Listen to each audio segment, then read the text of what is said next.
In the frozen fields along the Rappahannock River, December 1862, two armies prepared to meet in what would become one of the Civil War's most lopsided slaughters. Over 200,000 men faced each other across a mile of open ground. The Confederate Army of Northern Virginia held the high ground, entrenched, fortified, waiting. The Union Army of the Potomac, under General Ambrose Burnside, would soon hurl itself against those hills in wave after suicidal wave. But this isn't a story told from the pages of military histories or the dispatches of generals. This is the story told in ink and paper, letters written by men who stood in those frozen fields, who marched through those pine forests, who watched their comrades fall in rows like cut wheat. Letters written to wives, to brothers, to fathers. Letters that captured not strategy or tactics, but the raw, unfiltered truth of what war does to the human soul. Today, we're reading 7 letters written in the weeks surrounding the Battle of Fredericksburg. Letters from a Confederate mapmaker who drew battlefield sketches for his young daughter. From a Union private who watched 55 frozen corpses lie abandoned in the mud. From men who cooked Christmas breakfast while their hearts ached for home. These are their words, unedited, unfiltered. This is Fredericksburg, as they lived it. December 4th, 1862. Confederate topographical engineer Jedediah Hotchkiss has just completed a 4-day, 100-mile ride through Virginia's rolling hills and endless pine forests. He's chasing General Thomas "Stonewall" Jackson's corps as it positions itself near Fredericksburg. The Yankees are massing across the river. Something terrible is coming.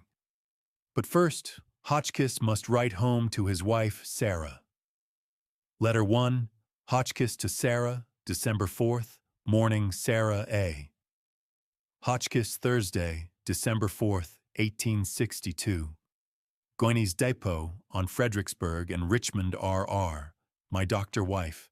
I have just got to HDQRS after 4 days of weary riding through the Blue Ridge, the hills at its base, the rolling country next, and then the sand plains and almost interminable forests of the low country. Landing at last on the banks of the Nye, by the side of an old pine thicket, and not far from the RR, which you will remember we passed over after our ever-to-be-remembered freeze-up in the Potomac at Washington. We are 10 miles from Fredericksburg by the RR, but any distance from 15 to 40 by the road. We are some 20 miles from Port Royal, where the Yankee gunboats are, and on the opposite side they have quite a force, and also opposite Fredericksburg. General Lee is within 4 miles of F. No news of any importance to write. I was much fatigued by my ride, and thought I would be laid up. But I stood it, and am now better. Wish I had put some pickles in my pockets. But there is a plenty of cider here, and I will drink that until the jaundice disappears. I have not seen the General yet, and do not know what he wants, but will see him tonight and add a few words before the mail closes. Night. My dear, I have seen the General, dined with him today, and my fate is sealed for the present, as I anticipated. He wants a map of the adjoining country here. So goodbye to home and the valley for the present. But I am in hopes that something will turn up so I can come yet. Where there is a will, there is a way, and my will is strong enough in a conscience. I hope we may not stay here always, but soon get through with it. All concur in the opinion that this is a hard country, and hope we may not have to stay here long. Boswell is away tearing up our armor, and I have not seen him, but will write in a day or two about the eatings. I got here with most of my crackers and 2 apples for the Gen, which was all I expected. I hope you will patiently await my coming and not get blue or let anything trouble you that you can avoid. Our great trouble swallows up all others, and I hope that we may, in God's good providence, soon finish this and long live to enjoy that which has been so dearly bought, at such a sacrifice of blood and treasure. The Yankee gunboats cannot get up to Fredericksburg, and the banks are so high they can only fire over one by hugging the other, and it is thought our sharpshooters will be able to pick the men off the decks if they come up for, secure for yourself all the butter you make and buy some more too and put it down. Get Mr. Wooster to pack up your pork. Tell him to send his letter to me and one from you, and I will attend to it. Nelson said you could have one of the large or one of the small hogs in the pen at the house. I forgot to ask you, but you had better have a large one put up with yours, and so have enough. Write very soon. Be of good cheer, and the Lord bless you and the children. Your Af. Husband Jed. Hotchkiss. Hotchkiss's maps would guide Jackson's wing through the coming battle, and his fate, as he suspected, was sealed to this frozen river for months to come. Letter 2. Transition, 20 seconds. That same day, December 4th, Hotchkiss also writes to his brother Nelson back in the Shenandoah Valley. The tone is lighter, almost sardonic. A man trying to make sense of Virginia's tangled lowland roads, where distances bend like fiction and the locals give directions that lead nowhere. Red letter 2, Hotchkiss to Nelson, December 4th. Nelson H. Hotchkiss, Thursday, December 4th, 1862, Guineas Depot, Richmond and Fredericksburg, RR, 10 miles from Fredericksburg, Virginia, dear brother. I got here this p.m., and though I am very tired, I will drop you a single line to let you know that I got here safely, though the ride stirred up the bile awfully, and I was yellow enough with the jaundice, but a good drink of cider last night cured it, and I am better today. I pursued the army about 100 miles in 4 days, and at last found it here in the lowlands, flatlands, swamplands, pinelands, sandlands, endless woodlands of eastern Virginia, where, as I supposed, the general wants me to make a map for him, for no one can get along here without some guide. Ask anyone the direction to a place, and he will tell you 2 or 3 ways, any one of which is twice as far as it ought to be. We are 4 miles from General Lee's headquarters, but about 15 by the roads. I asked a man today the distance to a place. He said, they used to call it 10 miles, but they supervised the roads a few days ago and found it only 8 miles. So I went on and concluded that they had better supervise the roads again. The Yankee gunboats are at Port Royal, 15 miles below Fredericksburg on the Rappahannock River, and they cannot get up any higher, and they have to get across the river before they can throw a shell on this side. And if they come up higher, we can pick the men off the decks with sharpshooters. No stir to report. Everything is quiet, and we are ready for them every way, I should think. I think you had better let me have one of the large hogs, as you said you had no choice, on account of lard. Have Mr. Wooster pack it down, or you see to it. I wish you would get some oak plank, thin, and have me a box made about 2 feet long and 12 or 15 inches deep and wide, with a good lock, not padlock, and hinges that do not show, with holes bored in the side 1/4 of an inch to let in air, and a pair of rope handles so I can have sent me a few substantial eatings from home and keep them when I get them. Fix it up pretty soon. No living here unless you provide for yourself. I provided for a few things to go in before I left home. I wish you could find me 3-gallon stone jars, straight sides. Write to me soon. Tell Allie to send her list to me. Love to all. I hope you may all be prospered in these times of trouble, Brother, I am fearful I may not get home to stay. Remember the fence and wood hovel, please, and lots of wood. Goodbye, love to all, your brother Jed. Hotchkiss. Context. One sentence. Hotchkiss would survive Fredericksburg and serve Jackson until the general's death at Chancellorsville. But his fear of never coming home would haunt him through every campaign. Letter 3, transition, 25 seconds. 9 days pass. December 13th, 1862. 5 o'clock in the morning. The two armies are now face to face, less than 3/4 of a mile apart. Union forces have crossed the Rappahannock on pontoon bridges and occupy the town of Fredericksburg. Confederate forces hold the wooded hills beyond. Jedediah Hotchkiss knows what's coming. Before the sun rises, before the killing begins, he writes what may be his last letter to his wife. Read Letter 3, Hotchkiss to Sarah, December 13th, 5 a.m. Sarah A. Hotchkiss, December 13th, Saturday, 1862, 5 a.m. Camp 4 miles southwest of Fredericksburg. My Dr. Sarah, we are on the morning of an impending battle. I doubt not, as the two armies are fronting each other and not more than 3/4 of a mile apart. The enemy on this shore of the Rappahannock and on the bluffs on the other side, while we occupy the first terrace, this side of the river, which is wooded and varying from 20 to 150 feet above the river bottom, which is about a mile wide.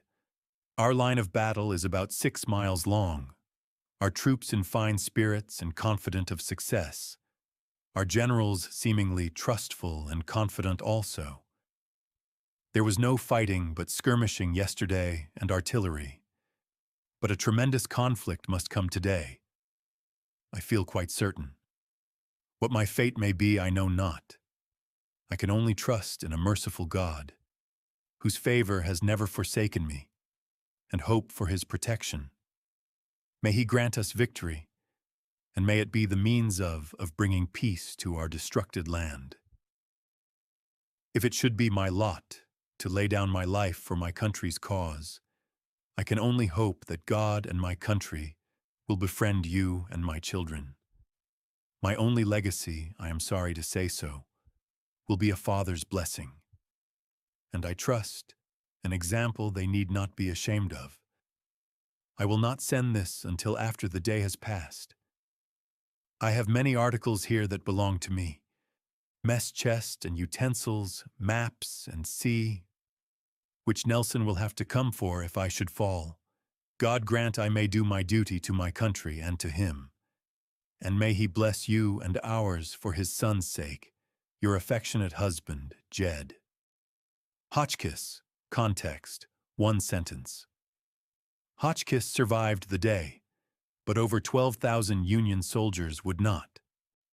December 17th, 4 days after the slaughter. Union Lieutenant P.H. Powers of Pennsylvania writes to his wife. He'd crossed into Fredericksburg on Saturday the 13th, fought through the town's ransacked streets, and watched the Union attacks shatter against Confederate defenses like waves against stone. Now, back across the river, he tries to make sense of what he's seen. Read Letter 4, Powers to Wife, December 17th. Wife, December 17th, 1862, Camp near Fredericksburg, my dearest wife. I wrote you very hurriedly last Saturday and took this letter by Major Brown's, who was going directly to the valley. I hope you received it. At the time I wrote, the battle was raging, and as soon as it was finished, I rode along the lines to ascertain how this day was going. The firing was incessant and grand. By the time I reached our left, where Jackson was engaged, the enemy were repulsed and driven with great loss into Fredericksburg, and under cover of his heavy batteries over the opposite side of the river. I spent the night with Bud James. The next day we confidently expected a reversal of this fight, and I again rode along the line of battle. The enemy were drawn up in large forces and in sight, but the severe punishment he had received the day before deterred him from pursuing the attack. Thus the two armies remained all day Sunday and Monday.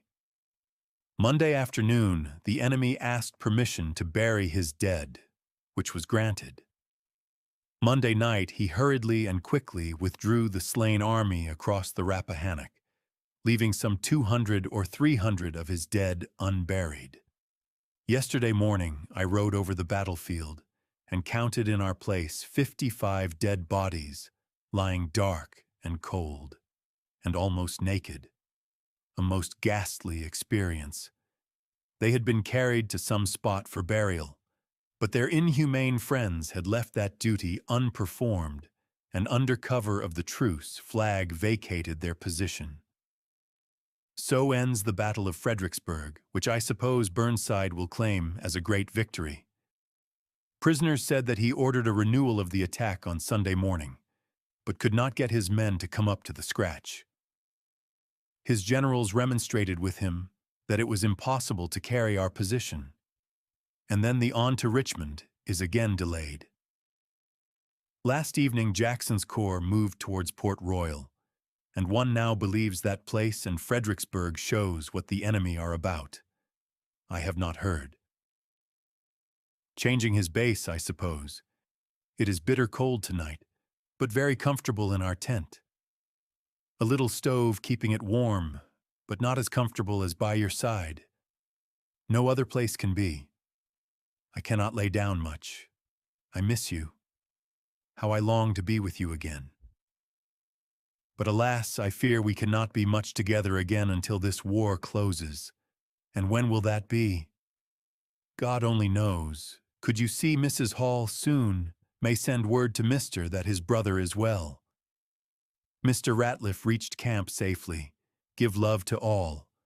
Kiss unclear, my little ones for me. And for my unclear sake, endure the unclear privations of your situation as wonderfully as possible. I shall take care of myself and get word to you again as soon as possible. Ever yours, P.H. Powers. Context, one sentence. Powers would live to see war's end, but the image of those 55 frozen corpses, abandoned by their own army, never left him.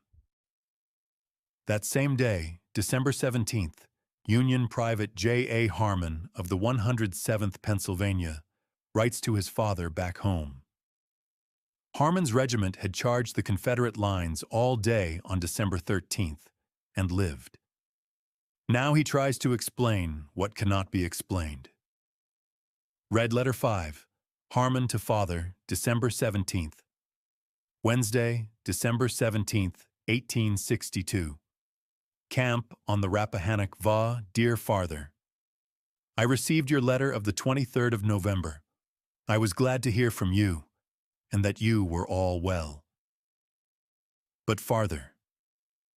Since I received your letter, there has been another great battle over the river. I was in it, and came out unhurt. Indeed, I have escaped wonderfully. Although there was but one officer in our regiment wounded. Our brigade was in the fight all day until 3 o'clock. I think it was the greatest battle of the war. There was 200,000 troop on each side. Our loss is heavy, about 12,000 in killed, wounded, and missing. Our line of battle was 7 miles in length. Just to think of it. Farther, I never want to get into another battle. It is terrible, persons falling all around me. If I ever trusted in God, I did that time the fight was on last Saturday the 13th. Instant we went over the river the 12th. The rebels have too strong a point there to rout them, as they have all the hills and have breastworks thrown up. So it is impossible to whip them behind their works. Consequently, we have fell back on this side of the river. The 107th done its duty like men. It has great praise for its gallantry. Farther, I saw the Safe Harbor boys, Pickle and Klein Young's son, just a few days before the battle. It is said the reserves lost greatly in the fight. I have not seen them since. The weather is now getting very cold. The army is suffering on account of the cold. We laid out in the open fields and woods without tents or any other shelter for nearly 1 week before the battle on frost and snow, whilst the stay-at-home party were enjoying their good warm beds. I wish we had them down here with us for 1 week. They would be satisfied. Farther, if my resignation would be accepted, I would resign right away. But there has been some half-dozen sent in from our regiment, but they were all sent back but one. Therefore, it is no use for me to try it. My hopes we will go into winter quarters about the 1st of the year. Our paymaster has never shown his face yet. It is too bad on the 1st of January there will be 6 months' pay due me. $600.63. I think the next muster we will get it, which is on the 1st of January. I am enjoying good health, but I would sooner be at home. I feel now that I have done my duty and would like to see some others do theirs. I received a letter from Margaret with her likeness a week or 2 ago. Also one from William and Sarah. I have not received none from Francis since you wrote. I will write to him again, perhaps he does not get my letters. I direct them as I did always. Give my love to Susan Cornelius and all the rest, and if I can get home, I assure you I will come. Hoping you all are well, I remain ever your son, J. A. Harmon, Lieutenant, Company E, 107th Regiment, Pennsylvania Volunteers. Context, 1 sentence. Harmon would never get his resignation. He served until Appomattox. December 18th. Union soldier S.W. North of the 2nd Maine Infantry writes to his brother. North had crossed into Fredericksburg, ransacked the abandoned town, and charged the Confederate fortifications on Marias Heights. 11 times his regiment tried. 11 times thrown back. Now he tries to put words to what he cannot forget. Red letter 6, North to brother, December 18th.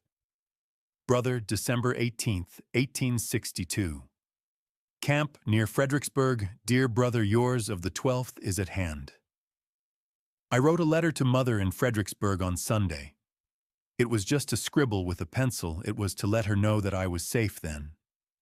But I knew it was not all over, for the shells were flying about pretty thick at the time. We were sitting behind a stone wall at a graveyard in Charles Street. Yesterday I wrote to Sula, but was in such a hurry that I could not write particulars.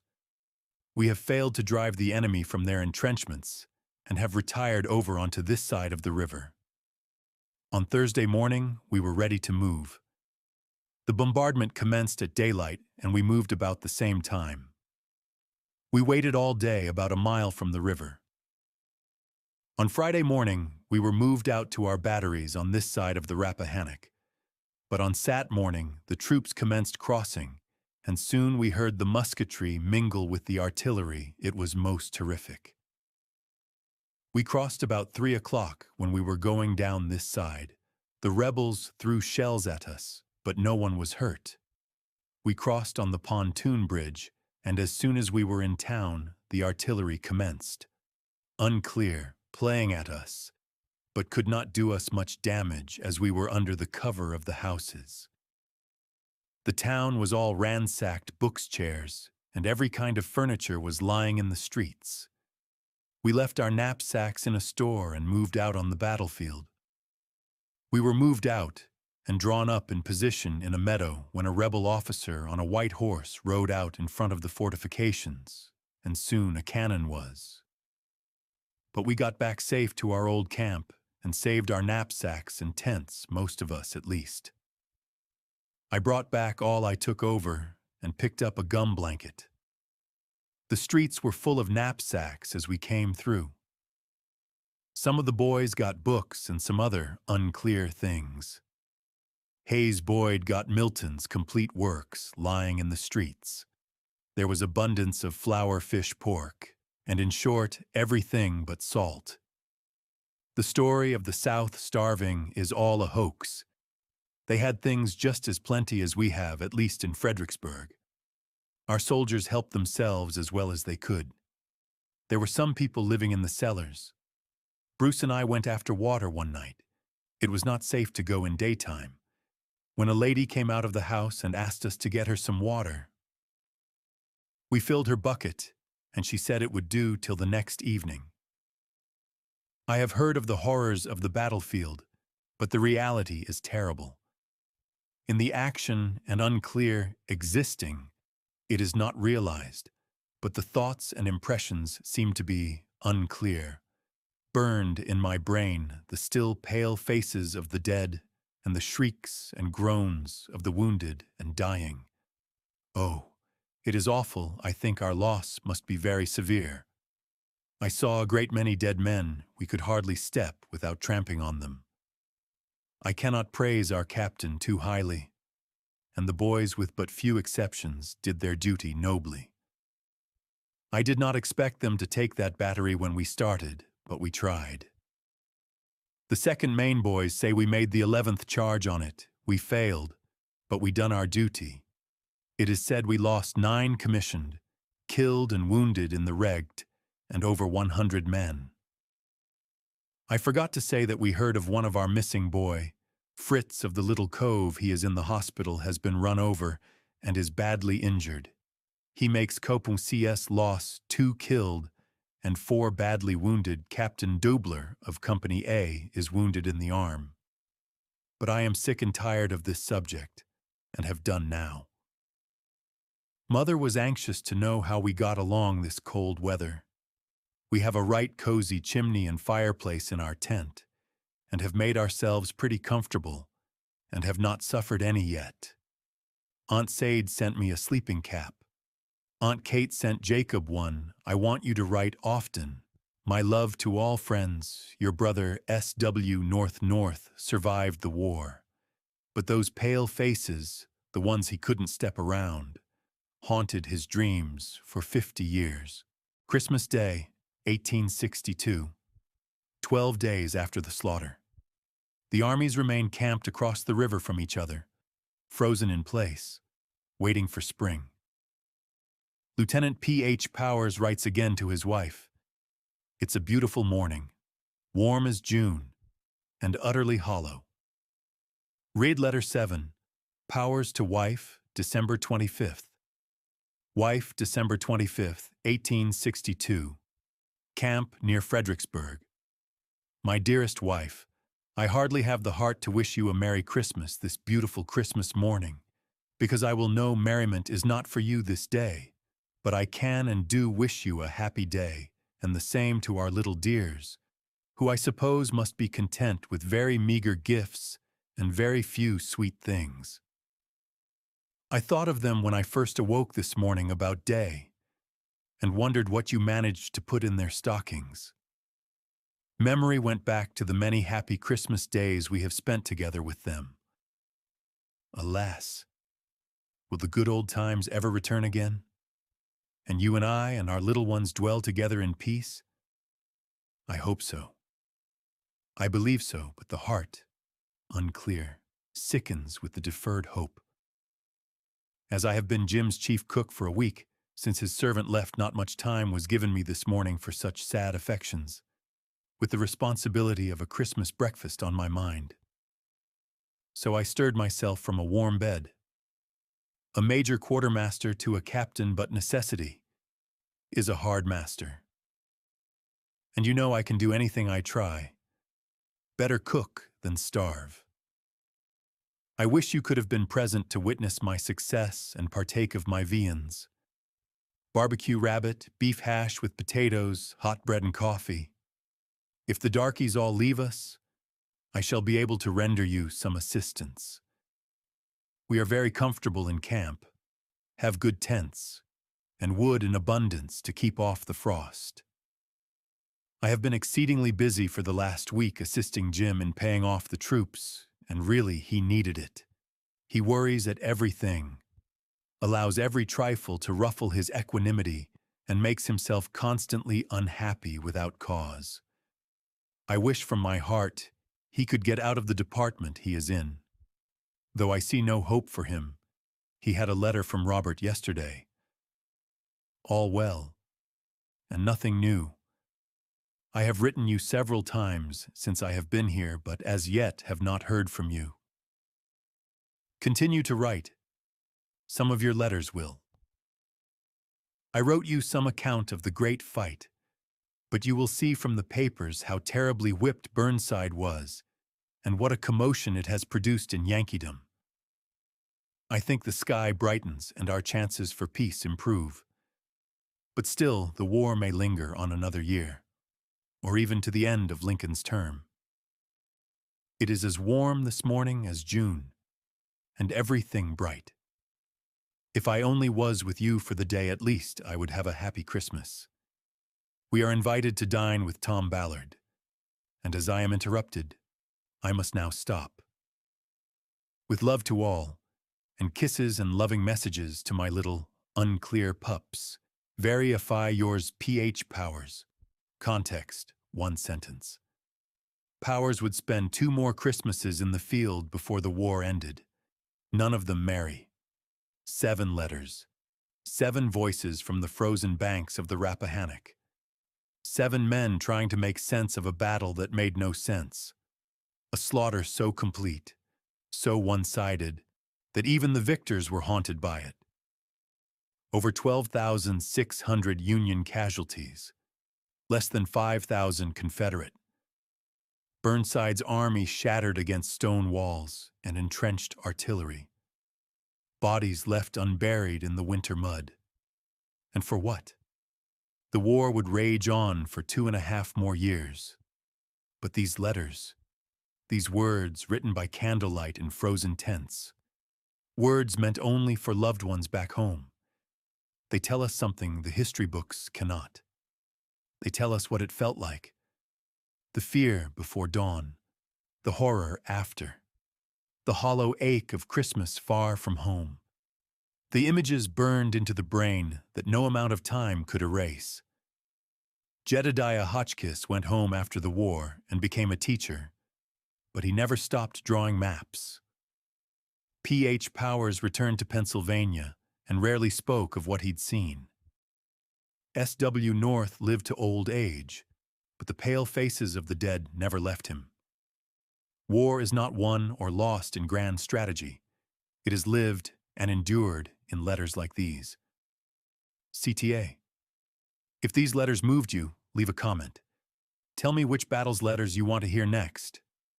Antietam, Gettysburg, the Wilderness, and if you haven't already, subscribe. There are thousands more voices from this war waiting to be heard. Let's make sure they're never forgotten.